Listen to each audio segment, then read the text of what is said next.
Alpha Mizo Production YouTube channel en tu le ngai thatu te chibai vek kule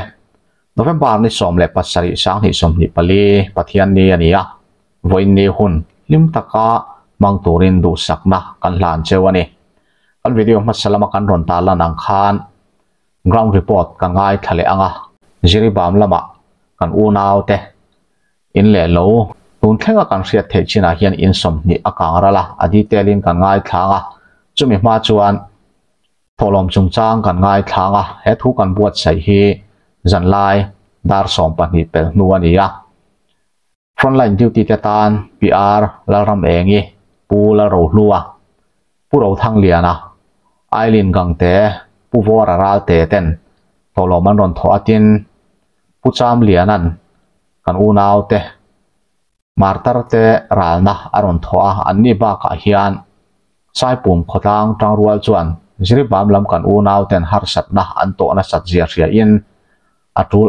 ang leisakna tu cheng sing ruk le sangli le zatni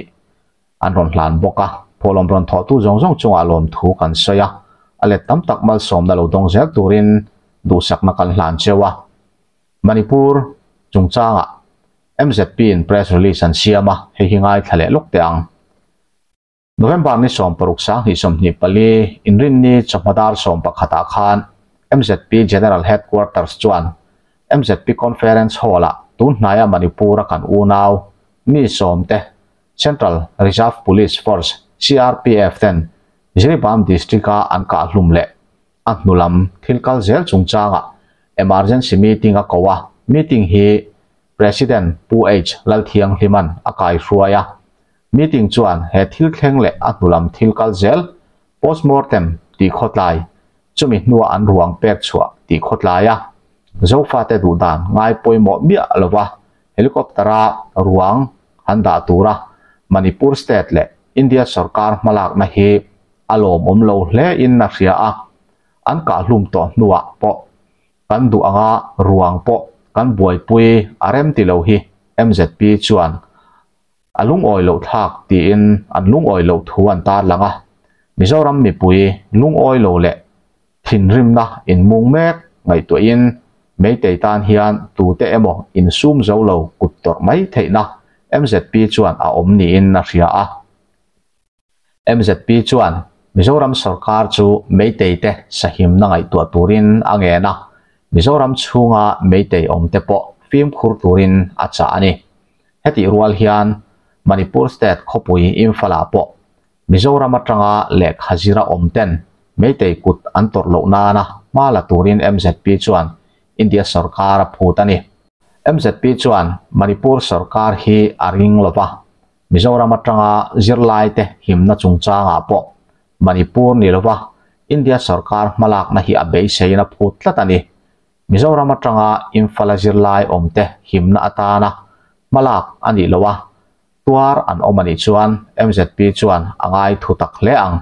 tin kan unaw te buaina hian Mizoram hi aral bang theingai don lova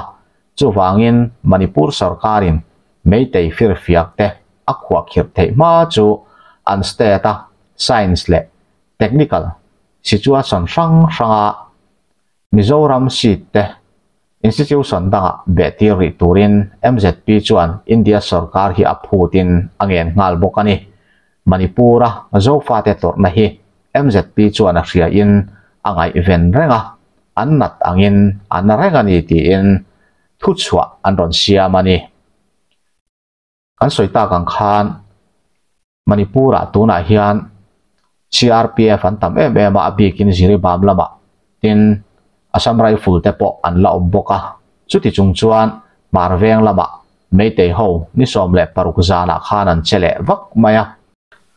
kan punen report kan siam laya jiri bama kan unaw te chen na in marveng lama meitei hovina anron ti chiat kan riat theichin kha som pakhat tania news te kan han edita kan siam fel trap to nuwa thuthar kan hreleta ati chuan kan news siam te edit thale in meitei hoina jiribam marvenga kan unaw te chen na in le biakin anti chiat dan chu hetiang hiania som ni lai anti chia a ICI charge hi an chu chia a an hal zui boka tin EFCI church hi an chut chiat ba ka an hal boka But Takar School le Salvation Church hi an hala Presbyterian Vai Phei Church le Pastor Quarter an chu chia a an hal boka Lalri hekte in an chu chia a an hal boka Zonun Moi ti hotel an hala John Daniel Taylor House vandalize EAC Church an hala pu thangsang lura in an hal boka pi Calvary Moi in an chu chia a pu David Amoy in an chu chia an hal boka upa HJ dinga in an chu chia a pu S Ralsun in an hala upa Lalkholiana in an chu cheveka pukaya zote in an chu cheboka upa thangsung wate in an hala upa sapton lian in an hala pusi lalun siam in an chu cheveka pi ngamro kimi in an chu cheboka pi eli khobung in an chu cheboka ni kan thria tangin ziriba ma hian tuna Central Force an tam ema Assam Rifle ba ka CRPF an tam ema in ka na athlena kan unaw tele meite an in ka poin in ka play thelo khopin Central Force hian an du chuan an khuak hir thei ma se tuna meite ron chet le na hi mar veng lamani a heti khopa an tam chung hian meite ho hian kan unaw te in heti zat hi an ron hala akang theilo te po an chu che the ani an ron thok chuak tam hle ni in an soya hetiang taka an ron chele thei hi kan unaw ziri bam lama omte din mun chu heta tang hian kan trafia thei mai na rin oba meite ho hian an du in khilai Central Force duty te khichu an koi hervel mai maya an du huna an ron paltlanga min ron kap maya an du le in ron hal turin tiang hian an ron thok chuak maya khilai Central Force duty te khichu kan unaw te cha chuak tur le meite ho hum him tura duty an ni ber to ani an soyang khan keima ni lam hi meite hovina ruang chung changa boina min khenna sa te ma wangin jiribam boruak alian ema mundang boruak po engba meite lam hian ron siam theilovin an om ani beratin meite hian boi em kan ti to kha chu tuna hian a puak ke tran ta meka an MLA te an minister te in po an suat samna sa lemaya kan puin nakina chiang zokin na ron soyanga engtin nge an boina hi kalzel don ti po fiata ni lova internet an shutdown vek to a curfew an puang boka tin voin ni akhan infal khopui chunga ni tin chanchin bu thatak mai English le Manipur tonga ni tin chuak thin Shanghai Express Office Nisikan Singh an MLA ta chu mipui thin rimin an suwa samboka in kema ni lama jiribama biakin te in tepo an ron hal le nual maya hemi chungchang po hi kan puin chiang zokin nakina aron soita sela ole amasa in kalunaw zu fa khobela zong te jana le du samna chi bai karon bu macha chewani nimin lama changa tunun tenga Manipur chanchin gaw report kan thia thi te report kan ron pele ama hey nimin zan lama cham to khan tuna Silchar Medical College and Hospital khalai muna kan pasal tha ni som de ruang Manipur Churchanpur lama phurdan tur chungcha ma khanin buai kha a in chana khata khanin nei te khi ruam pathum ka an ron phun boka zana khan khati kan boina soksan rinania wang khan dan le thu pe ki ko turin khati ang khan police te potam takan ron kalani tichuan ni zanna matang to khan chanchin kan lo sia a thei kan pasal tha somte ruang kha phur chawanianga helicopterin by roadin kal pui theya ni lova helicopterin kal puya ni yang ti ke kha ni zanna ma khan thiat ani towa ma se buina asuk san lo nan sei chuwa kha ani ta lo ani tichuan Jiribama SP in ziak mewa kanzo fa pasal tha somte ruang hi helicopterin phur ani anga chuta chuan ma phur tu te jinga me te tu ma antel lovanga lamka Churachandpur direct up phurthen ani ang piaji ka ai tiam to awang le ke mani ho vina kan du thu sam am taka min ti sak lo kha tha kan ti lo wa amaro chu thu nei tu ro re tu kan ni si lo wa kan theina in atim ta lo wa ne kan ho tu te le kan fuai tu ten an du da na chuan hei voi kan ti ra tama voi in ni ten hian Manipur zo fa te le charam pe in kar boi na a hian kan unaw zo fa ko vela om zong te abi kin Mizoram chu om te hianin ti tak sedin rilu le ti tak sedin in tan pui theina muala aliana te atu poin tan puina te kut in ron ti sia trong trai na ne min ron ji wang te tin chuni ba ka chuan Mizoram hi te ni zo fa te ta na kan in pui ani angin hei kan in pui a hian kan pasal tha te ruang han phuri chawin chu tiam chuan lamka Churachandpur lam thlen pui na ti kha kan du thu sam le kan du ber ani lain kan thu nei na le kan pawar kan ho tu te thu nei na le pawarin ane to miau si lo awangin kan du thu po ni lovin boina lamka Churachandpur lamkha MI 17 hektarin phurthen anita ani ti kha report kan han pe ha sadua ti chuan dar khat perfect khan sin chara tama phur chuanin dar thum ri don vela khanin tuna matadam army ho omna huna khan phurthak ania an ruang hi ni poitam takinan lo muaka heng kan una pasal thate ruang hi lamka Churachandpur hospital a tuna hian ni thida na in moka da anla ni ria postmortem report te po kha tuna hian no ala ni ri lo ani ti kha chanchin kan han riat theida na nia jani na hian lamka hospital huna chuan sial mat le marveng thalai ten an ruang hi an kaiwar puyanga natu zana khomoi ramthar le thing chom khuwa heng khuwa pathuma thalai te khan kan pasal tha te ruang hi damdoi ina te po chuan an kaiwar puin an veng rek turani ti kha chanchin kan lo fiat dan te ani e ti chuan mi parutuna mi so pakhat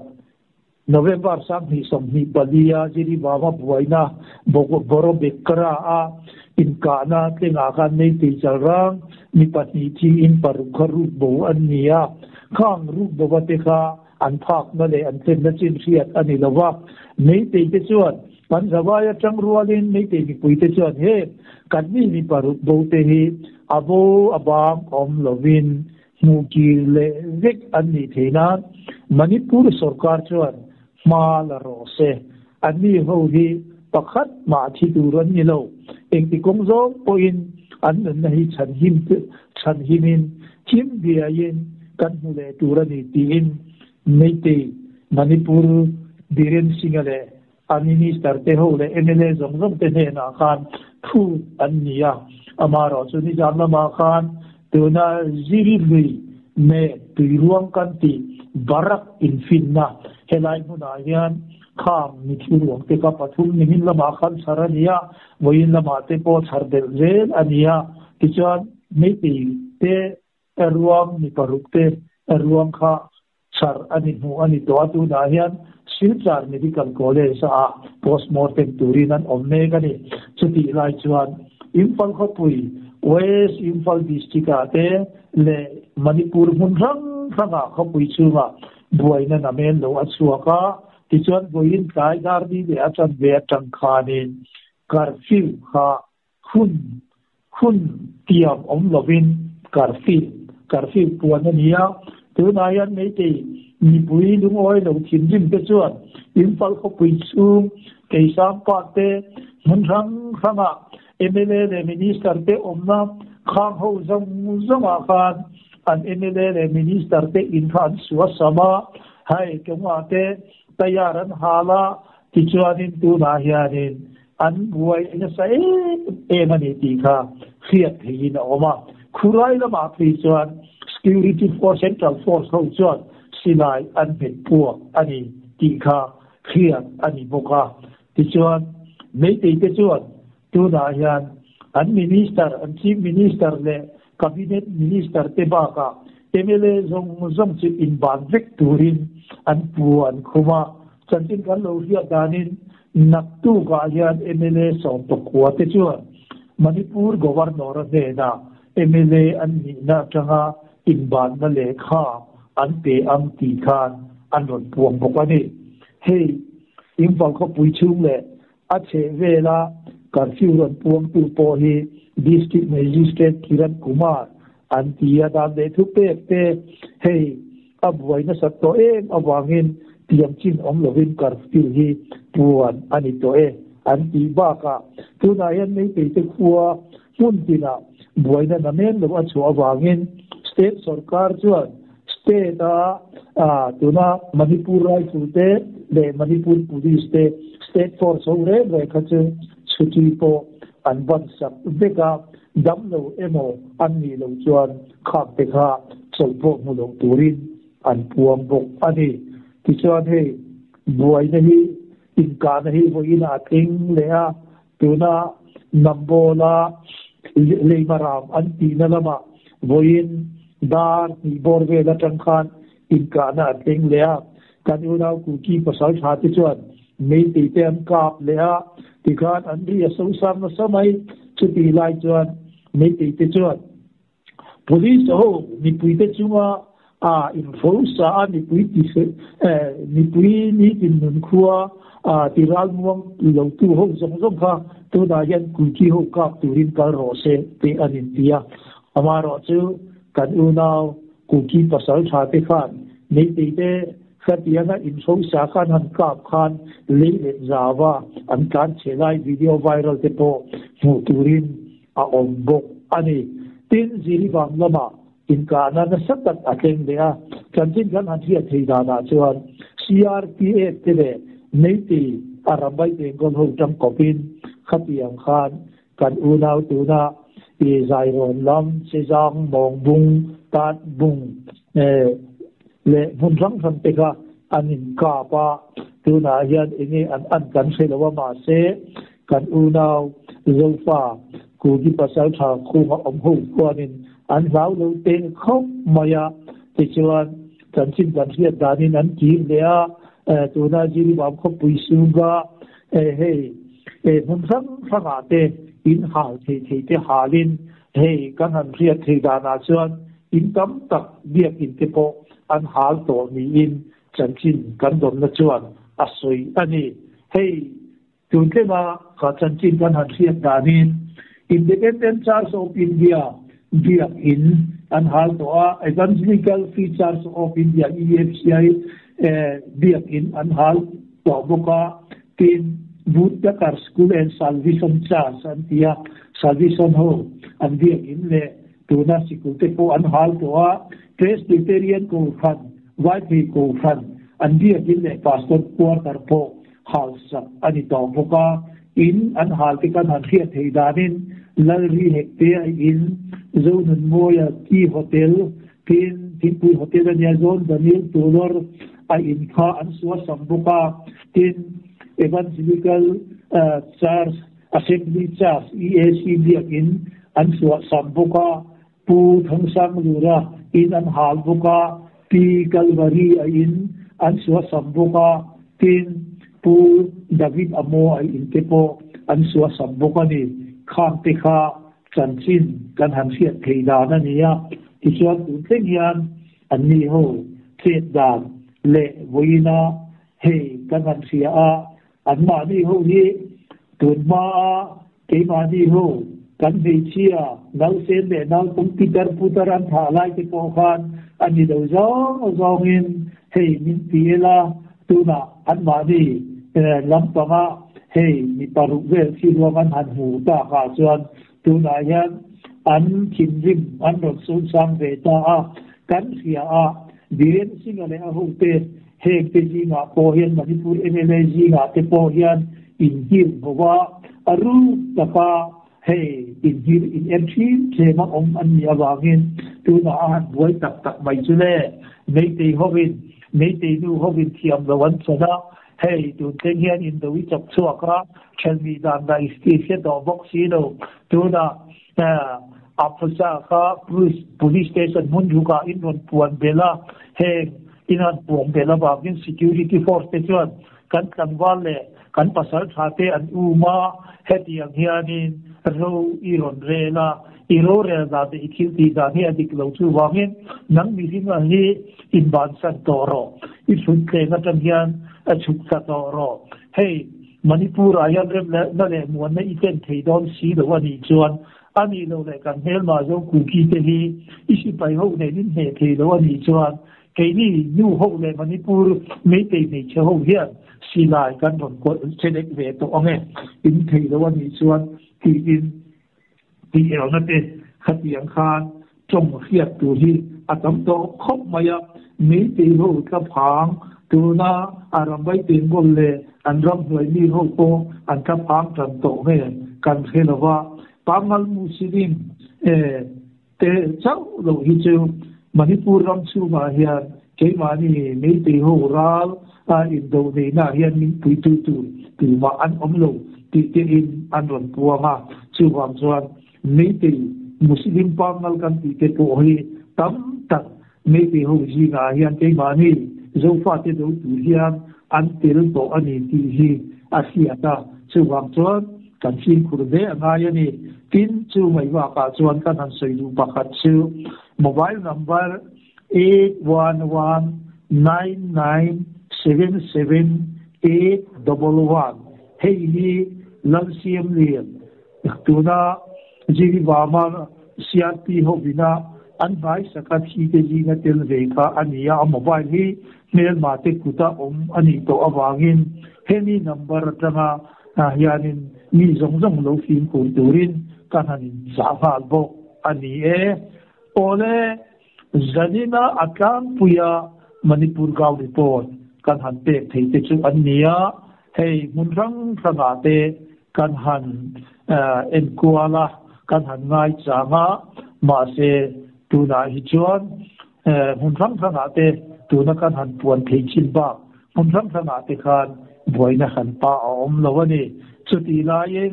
manipur zo fa zong aku kia zo amara paite atu poni se tu na hian kan film kurangaya how to ter hiat pui lo le how to ter en ti na lo chuan khuwa mani khuwa le ve ngatama me ti te ho charang te ho an om na hai ve la hian tuma chuak lo turin kan hanin siat tirin kan hanin fui hal ani ole chu zong chu zanin ta na manipur ground report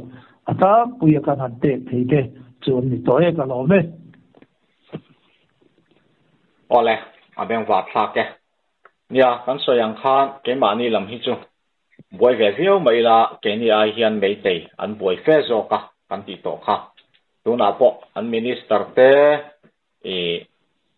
an MLA te laka an lungoi lo ema wangin tiang ang hian an inten tua sama tu na phei chuan kan puina soyang khan central force te le aram bai ten gol te po anin ka phial to ni in an soya eng angin ngan boina hi kalzel don sia tani lova an boi tu don ti ero achiang hle maya enge ni lo chu ve danin ta khan zo na kan zo nga lang chenga hetia an boina hi iron soyang khan abul berni le ta chu tuna mithirwang chungchanga khan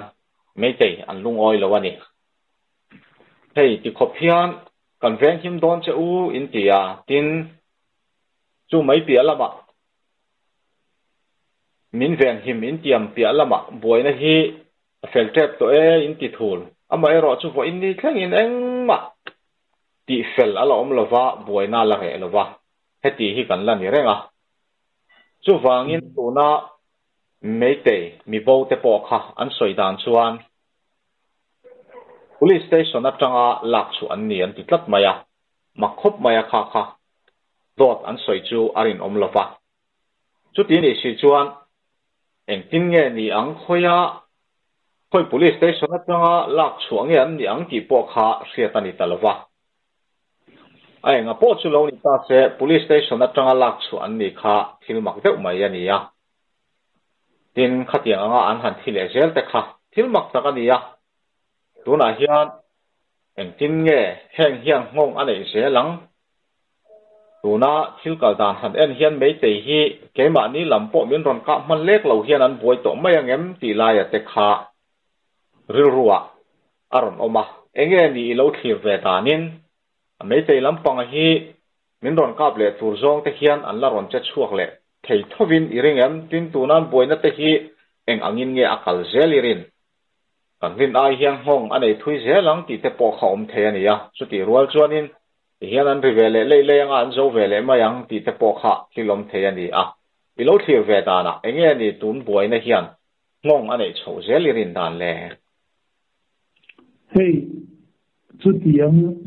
อินคดีนเอามองตีฮีเกี่ยวกับสุดที่กันทำสวยที่ไม่หรือว่าเฮ้ยริบรัวกันทำสวยที่ฮีอันนี้ไม่ยากที่อมดาบูรัวอินลุ่มเด็ดดาเฮกที่ฮีกันหันทีละซึ่งบูรัวอัตรังส่วนเฮกอย่างเฮียนทิลอันนี้เทียมที่ริรัวกันเด็ดกันหลงสวยทีอันนี้อันนี้เรื่องทั้งที่น่าเอโรซอนอันนี้เลยที่ค่ะ number 1 มินรุนเขียนปุยตูรินไม่จะตูเตเฮดากันหลงสาดัวทินให้อาจารย์สามเฮียนเฮติยามโซนักขินขามตักตักเตให้ฮีกันหันชาญหุนาสุดที่หันสวยซุ่มใบหาดเอโมเรียกเอโมอาทิตย์อันนี้เราวางเฮียนินให้กันหันจงเตโปรีรันตะก็หันจงในนับโปรีเอาโลจามเอาทีนะก็มีนั่นละมาเตโปกันผู้ทุกวันที่เอ็งเป็นเงี้ยกันเตียงอาม่วงเลยดูติเตมีรถเตียยังไงเทียนเอ็มันนี่อามาเราเจอให้การเรียนวิกษาการนอนปวนเตอันนี้ง่ายเลยว่าหันในตัวที่ที่ดันตัวการหันรีรัวมารัวจังอินซึ่งเป็นที่เราใส่ช่วงผิดกันเดี๋ยวว่างินง่ายแต่ตัวเตโปอินให้อันไหนดันินเลยเทียมกันตัวนี้ที่ก็หันใส่ภาษาตัวที่ชวนไม่ติดเฮียนตัวนายันเขามินอันหลักตัวว่างินนิมินละมากันหันใส่ตารีว่ามา police officer in charge poka resignation ka voluntarily resignation ikhanin ay indan na ka athe luda amaro chu boin lama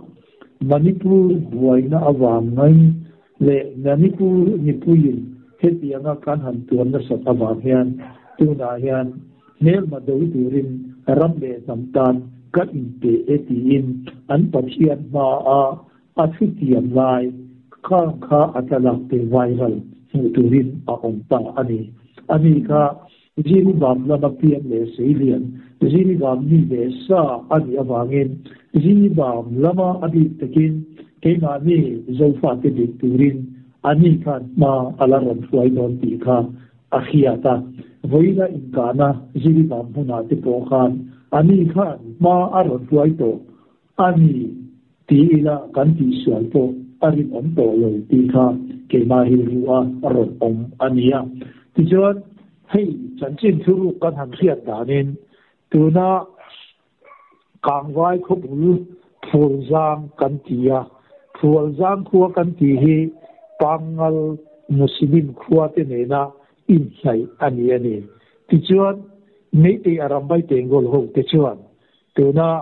กวักตะปังกัลหูค่ะฟูลจางคนให้เวลาหูจงค่ะอันไว้ละมากันเราวินเชียร์ที่ดินเฟกโรตีนทุเปอันรอนนี้นี่ตีค่ะทุรุกันโลเสียซึ่งยอมเสียจูให้อันรอนติงอันเมตักอันไม่หมดอารมณ์ไปเต็งก็โลเตจูลำก็ลำรุนตุเรียนตุนายันอันอินปวดชานี่อินที่อมดานะจังยันอาเซียนเทียอามารอจูเองที่เราเพิ่งเจริญที่อาเซียนแล้วว่ามันมีลูกพ่อขันตัวนั้นใส่ตัวละมาจำปีก่อนลำเด็กตัวขันอันวิดีโอเตียนรอนที่ไวรัลขัดยังกันมอเตอร์อาจจะรัวลันกันละทีนก็กรุบขับสุดลำว่าเด็กตัวขันตัวนั้นเคซีพีเตอันอมนาคุกี้ภาษาชาตินอันวารุณา an hal sak khang lama po khan khami naya kan unaw kuki khwate ka varun tur khan motor alo bera sombiat vel kha an khana ni kha engtin tak thil ron tlinga ngom ang mo tin zana khan mutmo mutu alovin beng sikin sanchin te kan lo ngai kha amaro se engma thuthar sathar inka na vel khang kha silai ri vel sia tur engma om lo ani tu na yan mel madural nei kan nia wa hianin mel ma te hianin pektik chiram khangin an ron ti se adi arin oma su wang chuanin hei zan in lama chon an ni ho hian khopui chu an buaya kan sei to am khan an MLA le an minister te income takan suwa sama hal thei an hala khatiang khanin kumate an boina sa mani amaro te hetian boina hianin an ni hi he keimani manipura zo fate de turianin an ronin puacha in min ron be le nge yang ti kha arin oma tin hei an ni ho poinan soidanin kan ram sum te a hian heti hian tot devin kan oma kan ni puite chunga thu nei tu le rural tu kan MLA le minister te la chuan thu di teng ma an soi du lowa heti hian manipura ni puite chuan har satna name lo kan to ka ni central force te an mani puitur le zofa te na min be na chungchanga duty tura an suai lu zong la chu kantan har satna khen tu an misi atiin an lim oilo na thu te po na satakin ho in lama te po nu ho po khan an puanga ti chuan hei ni china min zoron so na ang khan mei te hian tu na chon khover fiatin an ni hi an hing tol dek to ti po hi fiat ania ing po ni se tu na hian min ron be le nge don arei lowang naktu ga mo po hianin min ron be le ang ti kha keima rin dan de ka lo thin dan ania siwang chuanin phone line na zong te a khoi lam po ni ro se tu na hian sero lam tu na sigunu kan ti palel lam heng lam te po hi antana kong tha antana tan thuai ya reinforcement te po aron ken thuai ke na mun ani awangin sero sigunu le palel lam hi tu na yan andon be le nge turin arin omani ti kha ka han soi duwa amaro chu ko trup le tu na khamen luk lam agam ji phai lam tin he lam cycle lam khang lam kha chu tu na hi chuanan ron ti karing lowa ama ro chu tu na akan soi ta sigunu lam sero lam palel lam khang lam kha tu na hian an ron kap le thuain an ron run le thuain karing ani ti kha ka han chan thi dan che ni ole abeng wa thak le mai ti chuan kha tu nai ron soyang khan jeri ba ma an OC bang ta kha hei them khatin an soi dan chuan vo in nia athu tiam kha aram pai teng gola alut antia ti chuan te mani min do don ti kha chianga alu te mo lut lo yam po ni se an ram ta na ke pen chuak turina in pe mia ba chu wangin ke mani min ron kap don ti a chianga ani kha khilai jeri bam khuwa ani phei chuan kan puina soyang khan zofat tan hi chuan a nok khle don ti a chianga a chan chu khilai engkim chiang tu ani ba ka zofa te hian eng ang ral thuam nge an neya eng ang tektik nge an man ti te anin real ball dan zong hi chu eng kim kha a chiang don ti a hriata chu wangin kan unaw te tan chuan kha OC bang ta ringo ta wang po khan film khur zualangai hle don ani ti laia kha kan belve duwa ti chuan meitei lampang hi hei ti hian an boi ta nuai mai sia tuna hian enge ni central lampang atang hian o ka te hi he thila wang hian an ron nei iringen an tan zo ka chu meitei an nia mai ro chu meitei po tun bo ruak kal dana hian an lung oi zo chuang biak si lova a central lam la in boina chin fel tum zong in engma malak tak anei chuang lova ti hian manipura viren sing ale a hote malak na hi ti hian an lo thlir ve deuh mai maya an du angin hmala se an thei angin hmala se an ti ni mai hian alanga ma se engma biren singa le a ho te hian an su ko tak tak thei chuang si lova an ma ni len ma ni ti hian buain tu na po an sarkar hnuaya an MLA te chu BJP sarkar hnuaya an MLA te chu an ma ni mi pui tenge in tiang hian du lovin bang ro se Manipur chu asan ro se engma ti turan nei to lo mi po veng him zo si lo ti in anin te pon suwa sama curfew te po puan hialangai internet te pon shut down hialani hei hian central lampanga hian keini buai na ngot ai hi chuan Korea tu de lek chuan kan ringa enge ni central lam hian an lo thlir ve dan tur nia I lo rin le hei central lampang hian ama tan to in galo sei thi na Manipur hi chu kan ria MP te po outdara pakhat inara pakhat nei te hovin hei outer le inara kan omani ti hi an mi ho po inan khechianga central po inan khechianga Lok Sabha le Rajya Sabha hian member pakhat ve chau kan nei ania heng te hi kan han nei to chuanin an thu po hi akal te vak lova central dan po chuti am ma an changkai tuina le an chakna tham tak tak ani lova ma se BJP state sarkar phongvuan tu an ni niaw wang hianin an thei angin biren singa le a hote chalram action te hi hei kemi ai jan ring tu Christian te kan nia wangin an han chan puide ti thu ania amaro chu hetia an boina chung po hian central lam hi janin ni re lo te tu karemo heng ve la hi chan oka hi an ron mai hi arin om lowa tu la hian hei biren singa hi naktu tu na hian infala hian a om lo po hi a hian lowa mangi ma se nimin zan lama cabinet in an thut khoma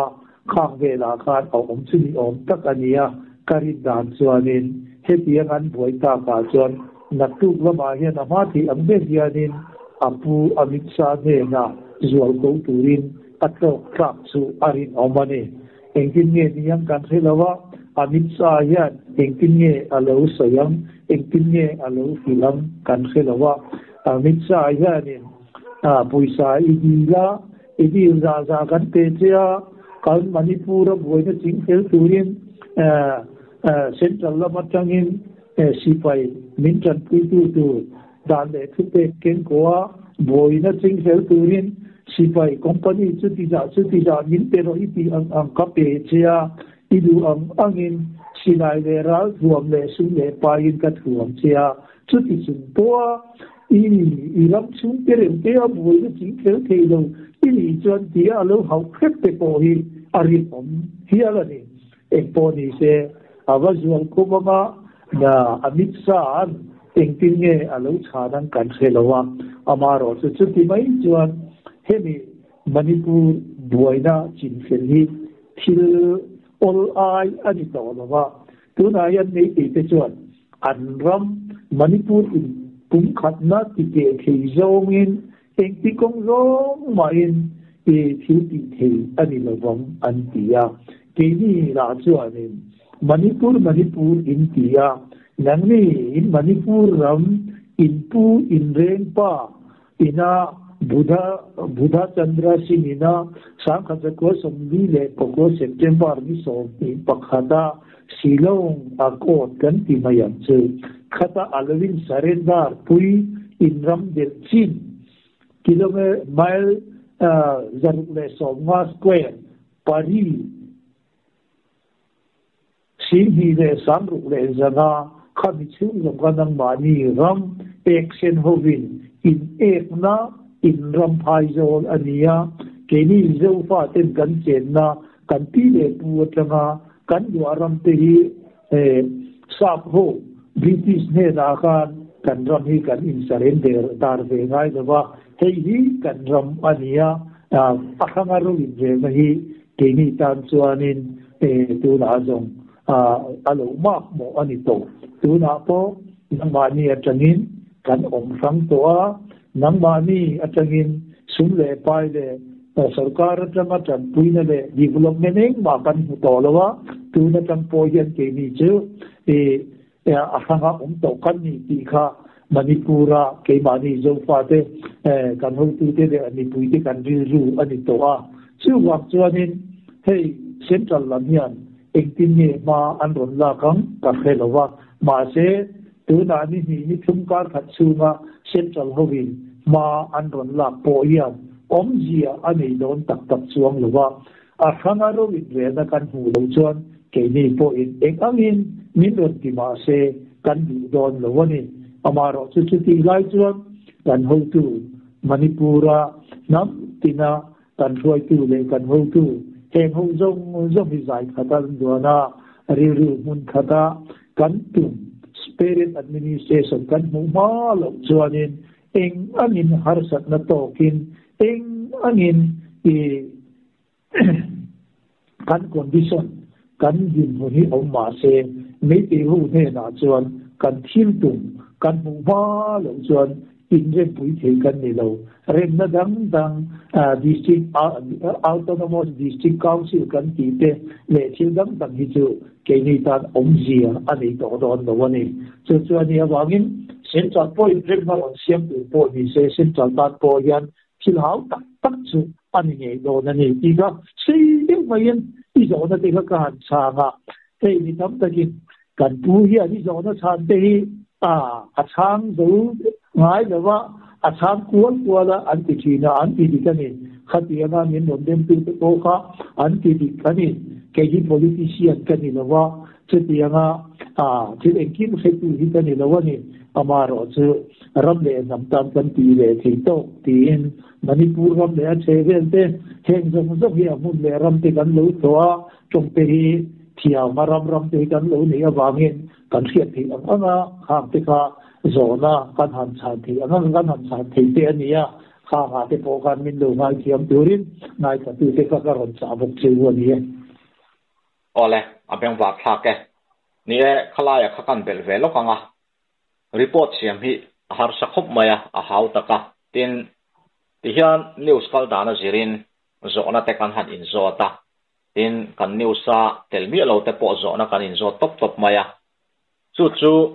ti hian kan puin in buat sai sa po om chuang lovin ama lo siat na ang sa tele tin alo thir ve dan te khan min chang ani maya chumi kong a chuan kan be sei ang le kan du dan ang diak khan chan na min pe thei lo wang ti kha chu a chianga a chan chu hun rei tak lo hira lo en lo ka alo in buat sai lo ti kat ti kha kan ni lo ti kha min lo siat sa kan du a tin news sim hi news ani awangin ema ni du anga puang tur kan ni lawan news ani anga puang mai tur kan ni ti la ya khamin riat tak kan du a chuti rual chuan hei manipur boina chungchang a hian kan news longai thachin le atir lama tanga manipur boina ngai vena kan news longai thachin hi chuan in hrevet to thawanga ma sengin in thupuan hi in puang thuk lu tuk deuh lo mo in puang thui lu tuk deuh lo mo heng hi chu mai te hoi nan lo hre ve vek om sia te po kan ti thina ni ka an thang mai na vek ani ma se ke ni na kan puan chuangam chin hi chu apoi lo tur chin ani ti kha min lo kwet sak kan du a news kan siam do na te kan in buat sai kan the anga kan in buat sai ve na konga le tin ke ma ni lo experience ve a po kum khat le tharu boi tira kan news kan la puang ve chara news sa om hang lo chang te tin engemo har sat na bi ka om changa kan ola ni lo chuan kan la puang ve chara a chang chuan news vai thum ni khata puan te po kan le ya chu tiang chuan manipur bi khi chu kan lo boi pui rei ve to a zo fa te ta na hlom tur chin le hlom lo tur chin te kha chu kan phak to kin kan news kan filter ve thina ni ti kha min lo khiat sak kan du a tin comment zong chung hi kan chang seng bi klova comment te tam thina khanga po khanin mi riat thiam na kan nge na ni ti kha kan soi le du ati chuan helai thu bi ka ki han zo lok che ka du ati chuan tuna kan thu kal lai te po kha zo bel du che ka nei thowa voinia khan leilet pakhat ta langa video varan zon viral a khan zo fa te leilet a bu hi meitei hovin security force inventory an seng an tia kha thu dik ani rengem khi thì lắm bằng cả vai lắm bằng căn rõ khát chuanin hey hi chu kan la khami lo he tiang khil hi mun danga lo thlenga ni chuan thu thana nia in helai security force te po hian mei te ram chin le ke ni ram chin hi chun thave khop maya chu tiang ang pu chu ke ni chuan kan va khelo an tia ma se viral na sa ang reng sia enge ni khalaya khanin riat chian do te nei em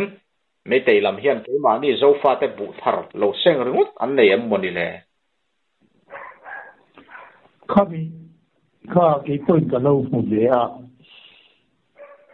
mei te police ho win security force ho win vein khatiang khan bu te sin kha ania amaro chu khami chung cha ma khan tuna kan unau kampuk pi lampe cycle lampe kham te lampang kha kan han zo te tu ma in khatianga mei ti ten ke ma ni zo fa te kan bu an sin na kha khiat ani lawa kham te po kha ani lo zo ma tu nin sei ne mo mei ti te an bu sing lai kham te video khala in ani lo zo ma thu ni yu ani lo zo ma enge kal thei tura an ron chua mai kha ni ta zo kin alanga kha tu mai hei be ke ma le tani ke ma le ta ka bu chi mi ti cha ram hovin police te ne aram bai tengol ho ne ron kalin hei min sing sakani min group sakani ron ti tu kha tuna ke ma ni manipura zo fa te ji na yan tu ma an om lo ani tin an lo ta chu ni se khang alo ni tu te khanin kan khiat turin mun hi khata emo zong an ron puang me yam ti khakaringa amaro chu keimali le ta ni tia ron sei tu le ron puang tu ma an om lawa kha chu chan chin thu de chian do lo ni in ke chuan ka lo sia ni ti kha ka chan thi da che ni ole alom ome ni kan puina soyang khan heng te hi a viral vak maya kan om na group thang thang kan the thar zel sia chu wangin fiam thu na tur chi le fiam thu lo na tur chi te po hi kan thiar theiam ve hi poimo khop maya tin nam u suan ya tu na kan boi na hi kan boi dan hi ngai tu tai la zan in khongin christian te biakin po zu alovin mei te ho hian min la hal sak zela in nun na chan kan om reng boka hetiang hi kan boi na kal mek dan ani la ya enge bo fiam thu na tur lo zon thu lang che te po kha na fu che lo mang o ti te po kha ril ruwa oma tin tu na kan u na te bu sang sim sim hi chu a mei te la man ni mo ke ma ni zo fa te po ni se boi nan to lo nan hian an bul hnaya central force om te hian a fan pa takal le le ta wa om chil ni lem lo te po kha mun him lo china om te kha chu an veng rek ani mani zana kan soi tong khan khi ta kam vailam naya lelet ta kan unau bu seng te po mani zana nin ka pa amai ro chu an mani central force zo khan in ka na hi chu du tok te u in bu thar po in la seng zo lova in kum na tho zong zong kha athon ringot don chu wangin in bu te hi seng zo phop te u ti khan thanen min ron ngai pui zo kania khatiang lai kara ke ma ni lampang po hian mei te bu kha va seng ngot don ila central force hian ngam lawang tin central force an ni emo ni lo emo zo fa te bu kha tuna hian mei te hian va seng ngot don ta sem zo fa te hian an en liam mai don lo central force pon veng eng ang ma sen en liam don lo chu wangin khang anga kha chu thil oi om ani chi alawa ka soi to ang khan mani zana po chiang devin ka soi to kan news mo ang hi oi top lo tu asan chu kan soi ang khan fiam thu ti dawa tu te na mon low post te tin mi na an ngai dan an low post mai ti ang chi te kha tam thi na chu wangin kan thu ria ta te poi kan film khurangai ka ti to kha chu ti rual chuan kan in fak te po ni ta selangin a poi lo tu ra ngai la chapo na lam thil le lo se ke ni bi khian new si man mo takin kan puang ai lo wa jiribam in kang chung chang te po kha akan tir khan kan thadai to kang mo chu ka ko ang ve anti lai khan min ron sil to ma se du ila atira khan amuna om te po bia in kan ron puang theya ma se thu chiang zo riat a tha e kan ti awangin kan ron puang thin lova tiang khan kan thei to phian thu dik tak kan puan thei nan man mo lovin thil kan ti thina hei hi a tha zok ti hi kan ngai dan ani a chu wangin khalaya kha kan soi kai vele du du a ti chuan hei kan u naw te ruang chung changa khan han soi le taila voin ni lama tiang khan thei to chu in silchara tangin bairota ron thur khodan tur kha khutilama silchar lam nai borvel barak veli vela kan u naw te marin puite le khulai hnaya silchar kho chunga mi te pon an lo boi puya ma sengin antum angin thil la hlotling thei talowania ti chuan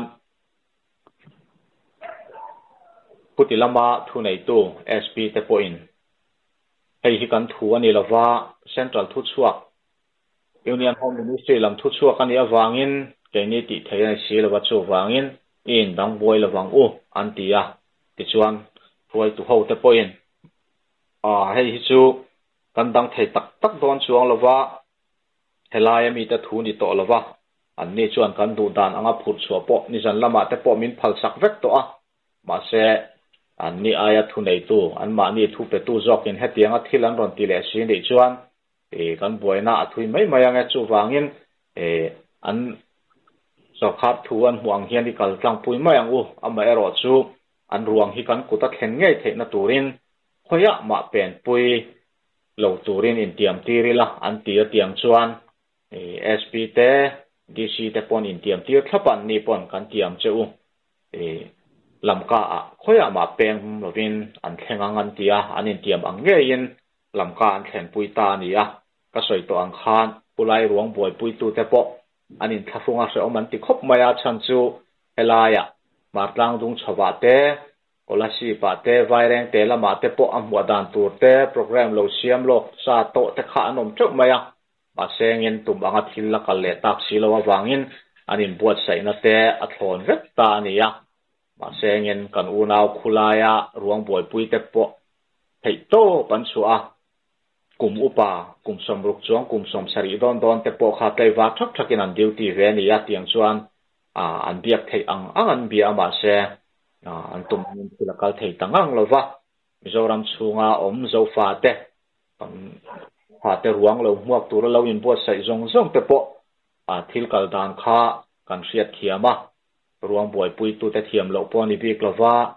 thil kal dan kan bo ruak to ni na zil lo wang ani ti kan lo riat saka ya riat thiama poi mo ni point min lo pon sak ve te an tian ron soi mol mola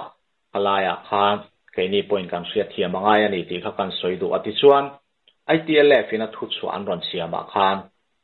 an post mortem na result kha a paper lama kha tuna hian an ron kengtel tatlat lo maya kan unaw te chuan an ruang hi khami le kha an post mortem na an zia na kha aron thlengani chuang khitilaya mi thiam ten an endik ve anga an ruang atangin post mortem result an siam kha adikem ti te kha en fia ve photan du a chumi ni lo chuan kutilai sil chara post mortem kha an ringam lovani achan churin ngam chi po ni in alang lova post mortem lai pu in home ministry lama tangin post mortem an ram ti to lawan ron tia boinan ron siama ti khan kha chen boi lo na tura kan boi chawani a result te po kha ani nang takin an siam du lawang ti te po kha keini tan chuan rin lo the ani lova chu tiang ani awang chuan a paper an mu ve phota an kuta thlen phota an kuta nga thlen nuwa ruanga an soi sak dan te an ruang om dan te le kha papera post mortem result an zia kha ain min le mil lo an fin fia ve the ma chuan ruang kha vui liam an tum lo ani a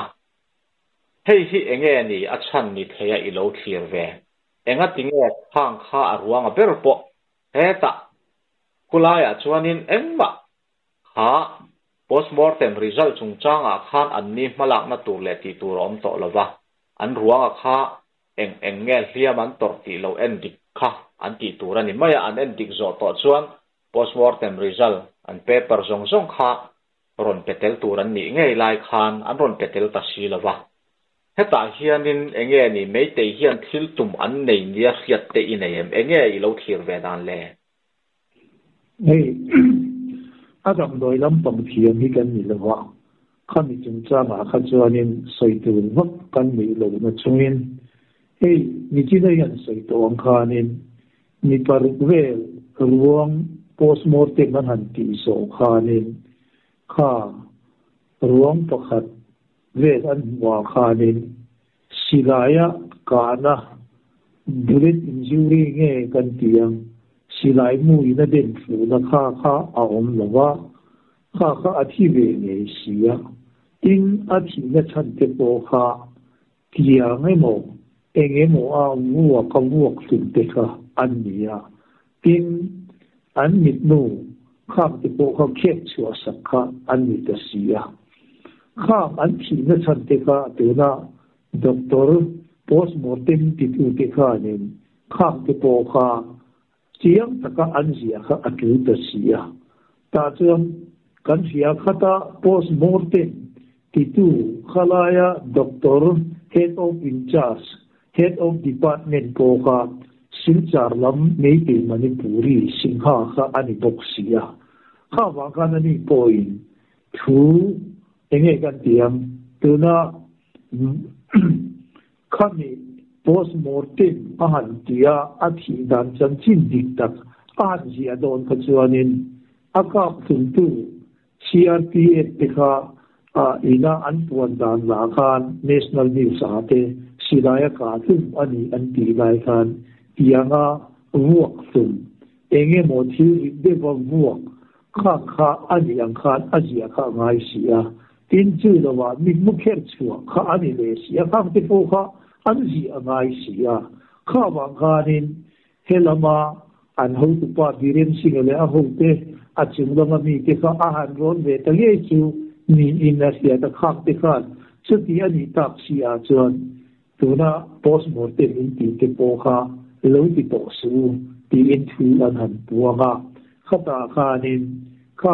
ไม่ตีมณิปุรลำปังจังหวัดทุเปกในลวิน Indian Home Ministry of Home Affairs ลำปังจังหวัดอันมูนีคานโดดอันหันสุยตาข้าอันนี้ตัวน่ะข้าที่ยังเตะข้าของ postmortem อันตีลายอันจังหวัดคิลเราทิ้งตัวเลยเราตัวซาอันนี้วางินมีดังซงเตตัวน่ะสมปักวัดเตข้างเตบ้ากันมีดังปักวัดเตรัวมา postmortem report อันโดนเสียเตโปข้าเกนี่เจ้าฟ้าเตตานจวนินอารินเดลตัดฟิกนะอันทุจีเตอันที่ฉันอันที่ตัวเตเร่งสิไลอินาอากาศนามูดูวานิตาเซอันตักสัจจุมาหายสักนะข้างเตโปข้าเสียเลยพอตั้มตักผมเทตูรินอาเกียตีนี่ชื่อวางจวนินขลายอัน postmortem ตีดานข้าอันตีรัชกินขลายมุนจันขานินรินเกลอันไกอันนี้ตัววางินตัวนาโปการมีรวงที่กันภาษาชาติรวมที่แต่ลำก็ดำโดยอินโดคิงมาเซข้ามี postmortem ตัวน่ะอันมาดีเขาวินันตีขจูกันตานอาริมอมโซตักเลยวันนี้ซึ่งหวังจวนินอันนั้นหุบพดอันนั้นเชียร์งาที่อมดันจงข้าอันนั้นอินที่ตาจวนินเฮลมาลำก็สุรจันทร์ปูดำโดยนะกันส่งฟ้าด็อกเตอร์เด่นเอกซ์อันนั้นเตียงอันลุงอ้อยลงส่วน postmortem เตโปข้าที่ชัดเลยอันตุมนิตุระขมายนี่ข้าเกี่ยมาอินะที่จะเล่าคืนเวดานเลยที่เล่าคืนที่ตูเลยเล่าที่ตูเนี่ยก็หันไงเตียก็หันสามทีนั่นเองอันนี้ไม่โอ้เลยอารมณ์โมเมนี่ชวนข้านี่จีน่าติดละมากันไงข้ากังคานคุณป่วยน่าเฮียนMLA เตมินิสเตอร์เตช่วงอาคารนั้นลุงออยลงนั่นสัตว์เลมายะกินไม่แต่ลุงออยลงนั่นพอที่เอาองเวทหูอินกับเสียอันสรการช่วยตัวเตช่วงลุงออยลงนั่นเองอาจารย์จูอธิราชให้ขจวนินนี่ขัดปะ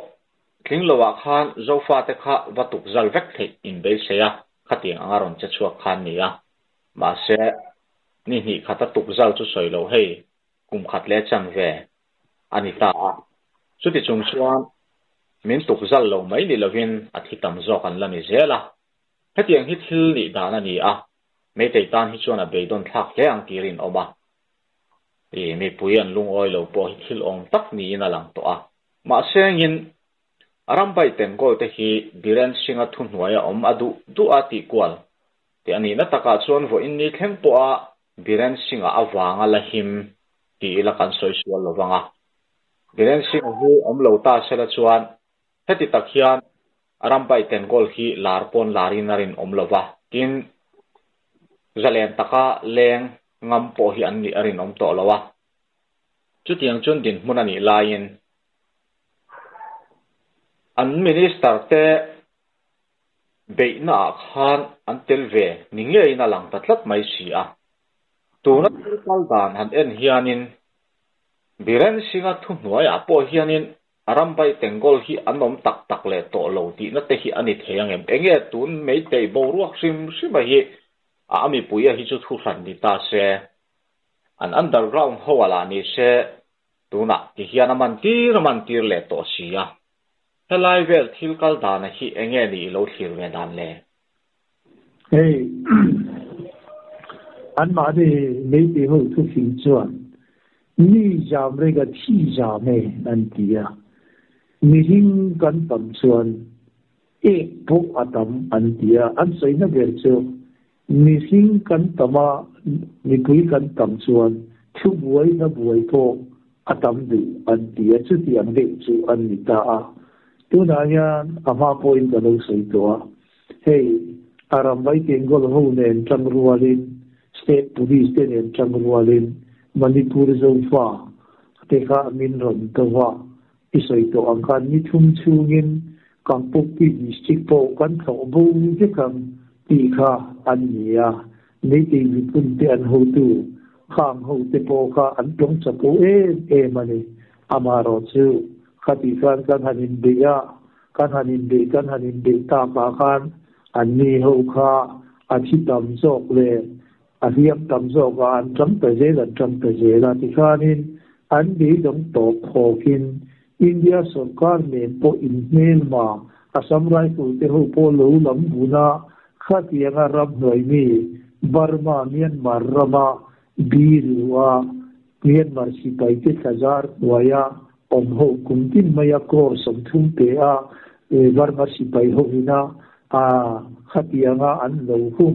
khang an ram noi mi te ho zong po kha amatiamen biren singan manipur chuwa ako uluta khatiang kan ke mani zofa te big tu le maswai tu khan khatiang kan ram le tam tu da hian in chan ahune kan rama kan manipur ram chuwa o cheng ve nge ku ki zo na ta kho chuan tu na ke ni ho hi ya hianin min ron ti to awangin tun hi ram le tam ta na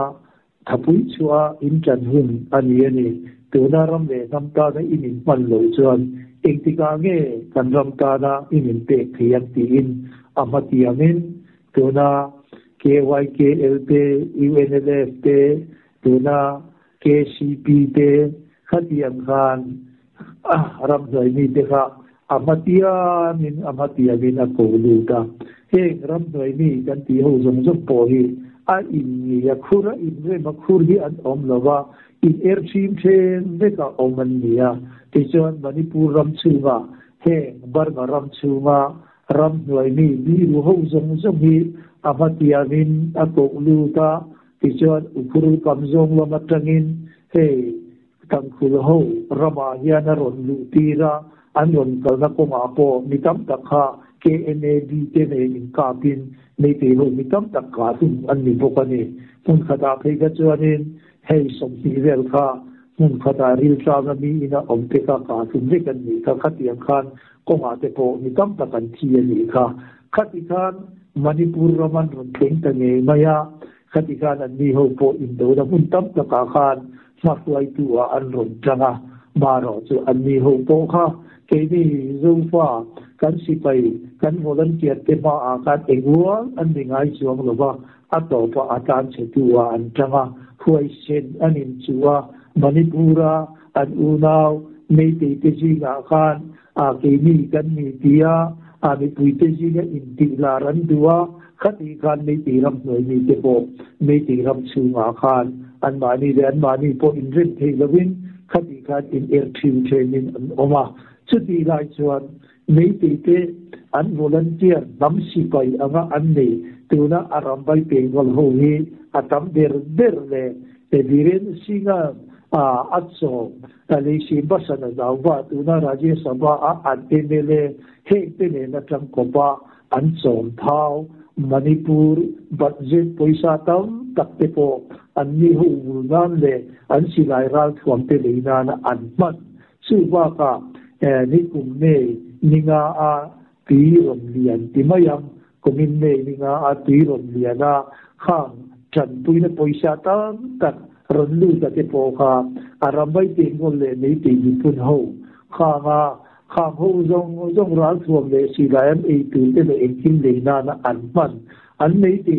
มีปุยเตตาได้อินสักมาตัวรังว่าสุรการินเต็งจงเตโปคับเปลว่าตัวน่ะอารมณ์ไปเต็งคนหูรวมนานะอันมันค่ะอันนี้ชุดยังชื่ออันนี้ว่ามันไม่ตีตัวน่ะเฮียอันรำชูมาเฮียนี่ทุนี่อันชูตา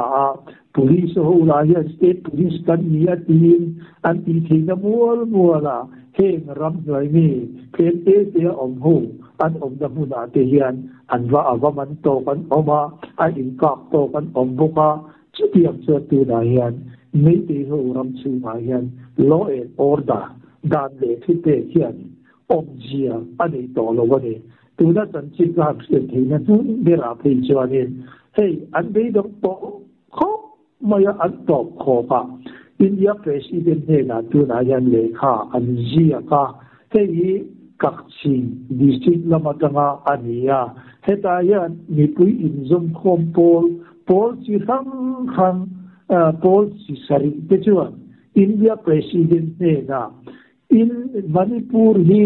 India ram leilum ani ne ani bilo ti hi darkar somni pariat chunga ron chak le turin ziakin lekha an ron the du da ni te bo kha kan huwa ni chuwang chuanin an mi ho chuan tuna security force central force down tak ron du da te ne po hianin a chung bil lama hian nei te ram noi mi te ne an kara hian buaina ateng toa central force ho po hian aram bai pen gol ho ni anจัดโตนี่เฮียนอาเขียนบอกว่านี่เชื่อว่ามันนี่พูดถึงอาเฮียนมินิสเตอร์เตโปเฮียนจะอินอาเฮียนทุนนี่นะอันนี้แล้วว่าบิเรนสิงคโปร์อินทุนนี่นะอันนี้แล้วว่าสมิจินพันการันปวงตัวไม่ได้หูโปไม่ได้หูหูนี่ตาเสน้าปังอมคอมหูปอินบิเรนสิงสักทุตีอินอีอาเชียอันแล้วว่าซึ่งเตโปซูถึงขึ้นเฮียนินอวัยเราเตโปมูทีหินอมตาอันนี้เองที่เนี่ยกันมณิปุรำกันอันนี้เลยสาธิตเองที่เนี่ยอิชันหินเทียมน้าปังนี้ขัวเฮโลเองมาเฮโลเตโปเฮดียันอันรวมเป็นจุดยืนรวมเดินินอันมิดมูเตโปอมดวินที่นั้นเรื่องรอนเล่นเป็นมูทีอันนี้เกี่ยน้าปังเตมามินฉันดำมีแค่มาเตละกันมินกุมทีแล้ววันนี้ส่วนนางฮิจิมินิสเตอร์ตันกันดูโตลงเชที่อาบิเรนสิงสัตทูที่อาอันเชนโลปอลโปอันตมาตินเฮ้ไม่ได้ดูเขาเป็นบิเรนสิงอันปัทยานันหินดูปัทยานอภิยปลายข้ามเตคาอัตราเนอันดอนติลังาที่จอดอ่านเสียตินเรนอันโลข้ามเตโปข้ามตัวหินข้ามบุกันนี่ตัวนายันวิจิตรการใส่ตัวอังคารไม่ได้หัวเขาปุยชูมุนตามตะกาตัวนายันคอนโทรลโซนวินด้วยนะอัตงาการฟิวหุ่นเตรียมลวินการฟิวปวดมีมาเซไม่ปุยชวนมันนี่พูดเขาปุยอินฝัลเขาปุยชูดึงเลยว่าตัวนายันมันสงายออฟฟิศสงายกันชิบูสงายเอ็กซ์เพรสกันชิบูข้ามอันออฟฟิศเตอันเอ็มเอลเอพออันนี้ก็ข้ามเตมินิสเตอร์เอ็มเอลเอเตอินเลอันควอเตอร์เตอันสัวสมาธินายันคุยละมังยันดีรูเซ sipai ke ma ni tur verin arkia dan vi ru na po hi hei eng tinge ron om zelang kan thelawa nei te ho an kho pui a chuan nei te ho chu na satakin buai na me lovin an buai ani ti kha tin thinga chan chin atam puya ka han chan thi dan che le tan pe phi che ani e ole alo mom hle mai hey alo rei le ta dar kar alo ting le ta reng maya new si tun lai chu atama tlem lai de ba atlem lai kha chuan han puan tur po kha om man lo om mang lo chang te po kha om ve thin thowa amai ro chu tam lai le thu an kal lai tak tak khi chuan new si puan zo sen po ni lova kan thlir dan te kan lo soi ve phei hi chuan a boi thak em thina ti chuan kha kan pui na pir lama ron soi ang khan ziri bam lam hi an khongai thak le maya mani jana po kan ngai thato a in kan soi fo to angin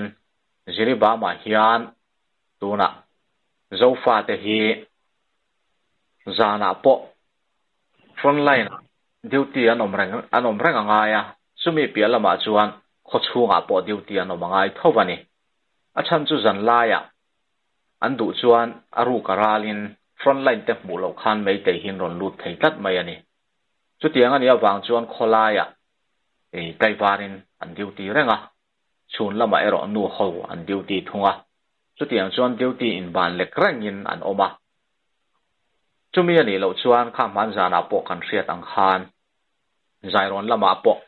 mei te howin silayan ron ka pa changlet tu ta lo chu ikhan an ron kala in an ron hala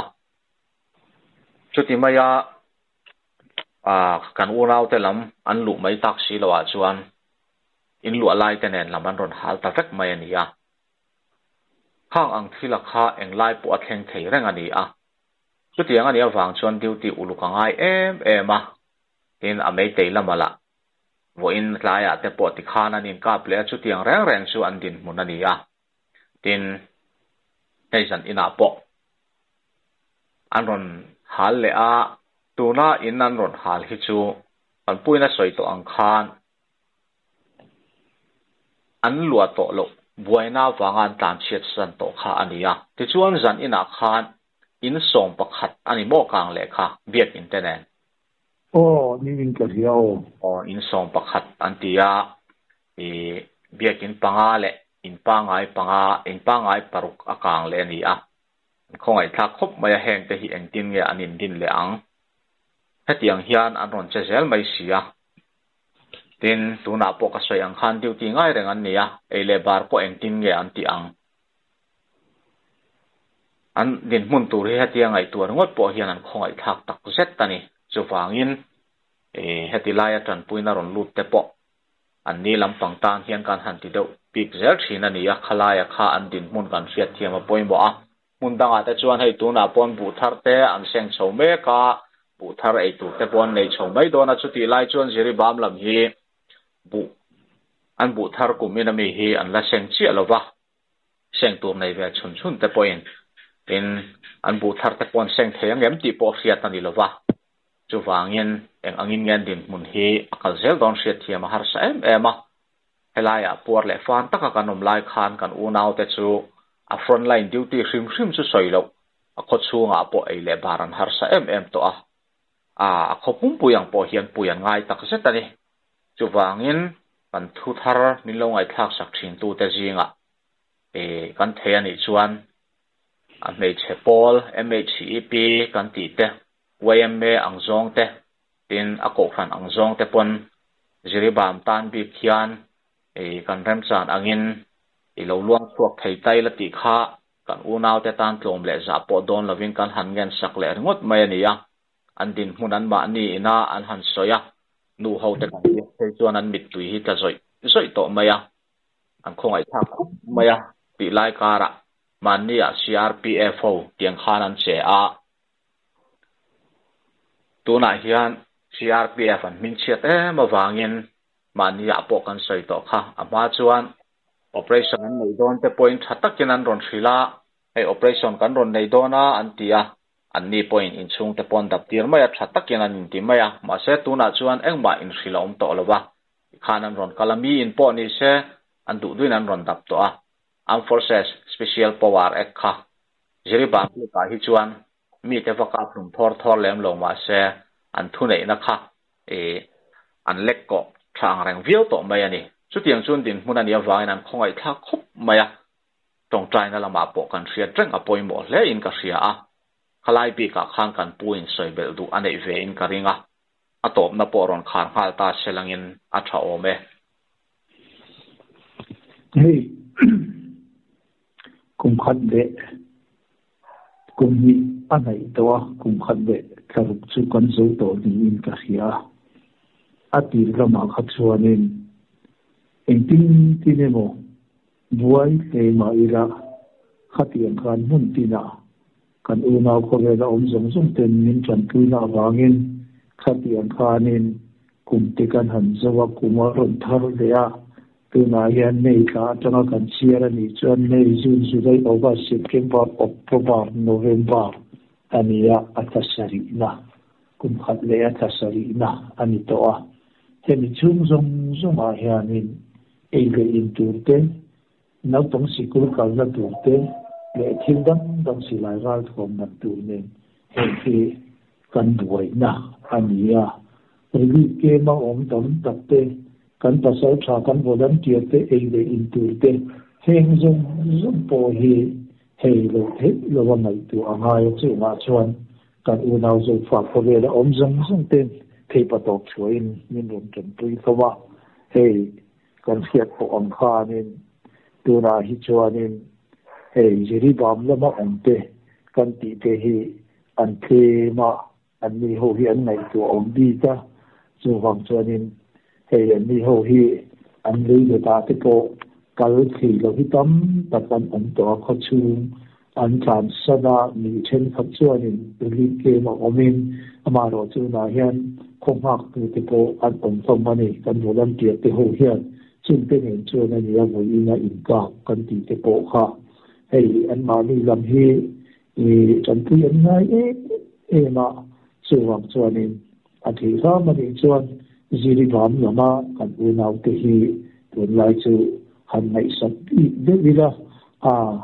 adam te po kan ngai sak lo ani lo la yen tun la hian an ma ni lam hi atuan tu den le tuna news le chan chin India ram chan chin ni ta se khoi lama mi po ni se hei la he lam hi ni zong kan ni te afut na ani awangin an ni tan chan pui na po hi helam tonga hian tun lai chu a thei fa mani chuanin thei tok suain mai ka tu te fan lo tan ve han tum je ta ila ti kha ka ron sei du bokani atop na de tan hei kan lam nu le pa kan in tui mizoram chuan min lama vana pa hola te oka an ron le ya ti chuan mizo zirlai pol kan zirlai te in zom khom na lian den te chuan an ni po in ni te ho thiu ti da an den zia te hei oka min ron chua sakhi kan lo ma hei nang ni chu ti tak ti wa chuan nang ma ni oka voi khat ni hi ke ni voi sang khat kan ni ai pa in hom ani thazo pani chu wang chuan tu na chuan mizoram chunga ni ti om zong te po an kin ti to nga sau thongin an khosa to do na ni ti ka sia ta an ma ni an khopui chunga ke ma ni tu ma kan am lo la nga an ni ho he ti anga vukulan le na i khol ma ni kan ta kan ni ti chi tu kan ni naw leng khoi tu hi ni chi na wangin he ke ni te mai na in pe na kan ron ti na te ni ron ti pui kin saka he ti anga orol in ron ni hi chinga kan non tak je ta malam je la po in chan pui na kan ma mo je do na chu na ti po chuan ahun taka ra thi ti angin ahun taka min ron jet suak sak zel thi ti point in khongai na kan ron ti le ani ole kha jom kha zanina ta na kan han sei ti te ni se ngai ka te in zawa in mang tha u ka lo de Aizawl Harvest Festival November ni somni pakhat changa ni somni pali chung hian First Battalion MFP Field amvenga ni anidona mi zongzong local touring kan so ma chu hemi hun mang tu hian USA chungin di damrong bol the king speaker chatak tak Matthews Vanderstein David Morgan le lalpu an local dona zantin damlo du pualin chung chai man ani ang zai thiam lar tak tak Valet Sailwa Jonathan Lian na Peter Lalmun Puya Jailer Wasange Angai tin hian Rosalind Kim Buangle Zoram Chanite Ansai Chindona Tin Zantin Praise and Worship Day ani anga Family Worship Team ten an kai shwayang Real Ru taksale tharau dam na momo te local vectoring kanin some kan Chief Minister som tak Pulal du Oman Aizawl Harvest Festival hon na hun hi amang don bokani kan ram kan nam dam na turin ilungwal tikin pathian sa Bible kini fakta nga